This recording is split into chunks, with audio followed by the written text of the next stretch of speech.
2025 June 12 അഹമ്മദാബാദിൽ നിന്ന് ലണ്ടനിലേക്ക് പുറപ്പെട്ട എയർ ഇന്ത്യയുടെ AI-171 നമ്പർ വിമാനത്തിന് ഗുരുതരമായ അപകടം സംഭവിച്ചു.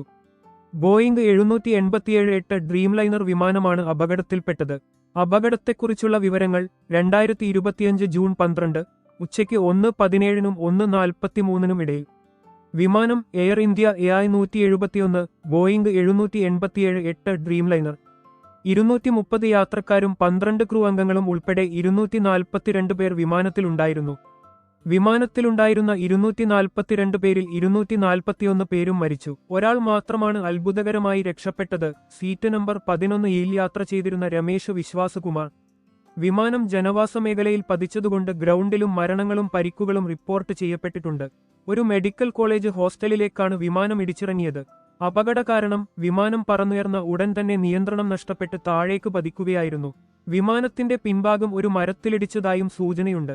ബ്ലാക്ക് ബോക്സ് കണ്ടെത്തിയിട്ടുണ്ട്. ഇത് അപകട കാരണം കണ്ടെത്താൻ നിർണായകമാണ്. ലാൻഡിംഗ് ഗിയർ മുകളിലേക്ക് ഉയർത്താതെ വിമാനം പറന്നുയർന്നതാവാം അപകട കാരണമെന്ന് വിദഗ്ധർ പറയുന്നുണ്ട്. അപകടത്തിൽ മരിച്ചവരുടെ കുടുംബങ്ങൾക്ക് ടാറ്റ ഗ്രൂപ്പ് 1 കോടി രൂപ വീതം നൽകുമെന്ന് പ്രഖ്യാപിച്ചു.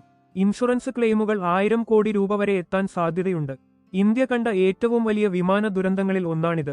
സംഭവത്തെക്കുറിച്ച് വിശദമായ അന്വേഷണം നടക്കുന്നുണ്ട്.